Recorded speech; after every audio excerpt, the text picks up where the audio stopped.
So yan guys, may malalaki tayong isdang tanggigi dito. Ayan, balibin. Hiniwa-hiwa ko na siya na ganyan kalalaki. Ayan yung dala kanina ng mister ko galing sa Bicol. So ayan, prituin natin guys. Ayan, bali 4 na piraso lang guys ang hiniwa ko. Kasi 4 lang kami para hiwa. Tag-isang hiwa lang kami dito guys. Kasi meron pa kaming ulam na beef stick. So ayan, painit ako ng mantika. So ayan guys, pinirito ko na siya. Ayan yun. Dalawang ano lang siya guys, hindi kasi kapasya sa kawali kasi ang lalaki ng isda na to. So ayan, chicken back tayo. Ayan, tayo lang natin guys naluto at balikan natin mamaya guys. Ayan. So ayan, may natira pang 2 piraso na hiwa. Ayan, sunod natin ito guys, second batch. So ayan guys, balik pa rin na natin itong isa.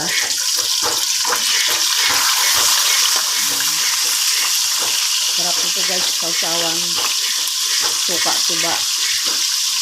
May sili guys, sarap nito. So ayan guys, balikan natin ulit mamaya kapag luto na to guys.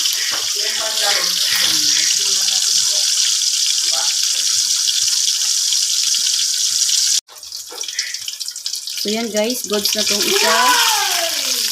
Yan.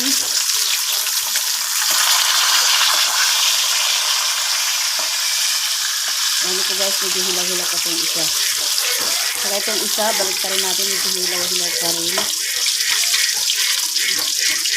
Yan, balikan natin guys, maya-maya kapag goods na guys. So yan guys, goods na tong isa, isip aside lang natin dyan sa gilid-gilid. Yan. Itong isa medyo hilaw-hilaw pa ng konti. Yan. Ang ingay guys ng ano ko guys, ng anak ko. Kasi nag-i-exercise siya. Ito nag-i-exercise na namin. Kasi masyado ng overweight siya guys. Ayan guys, tabi lang natin. Ayan, goods na to guys. Ayan, tabi lang natin sa gilid para magtulo ang kanyang mga mantika, mga excess oil. Second batch to guys.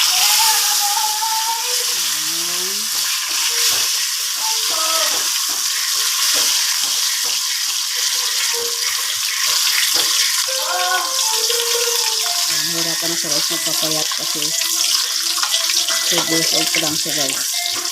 Lakas na kasi kami. Hello! So yan guys, lagay natin itong isa. Ayan.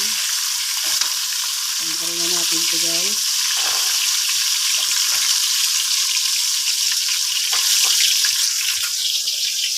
Ayan guys.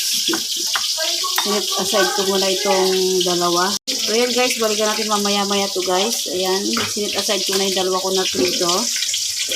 So ayan, itong dalawa. Ayan, balikan natin guys mamaya-maya to guys. So ayan guys, tignan natin. Ayan, balikan na natin guys. Ito na yung kabilang side niya. Yung sa kabilang side niya. Ayan. Sarap ito guys. Lalo kung may gulay guys. Halo ito sa gulay. Napakasarap nito. So ayan, balikan natin ulit guys. Ito yung pitong isda. Balik second batch na to guys. Ayan guys, tingnan natin yung kabila kung luto na. So ayan, goods na to guys. Set aside na natin para tumulo ang mga excess oil dyan. Oh, yan guys. Yan yung mga excess oil na tumutulo. So, ayan guys, patayin na natin yung ating kalan. Ayan, goods na to. Ayan. Ilagay na natin sa ating mangkok.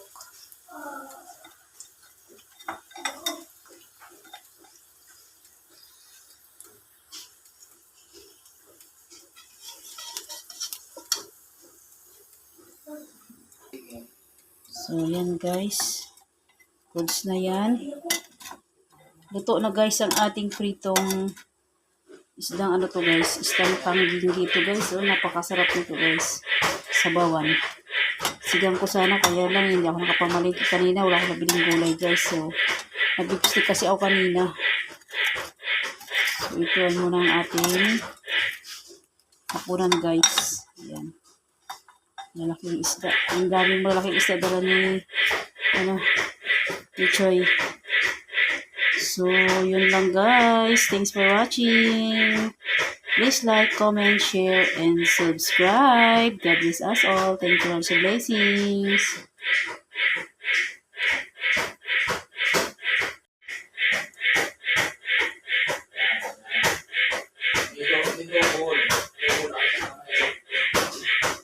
Dapat hindi lang kokros ang na kokros.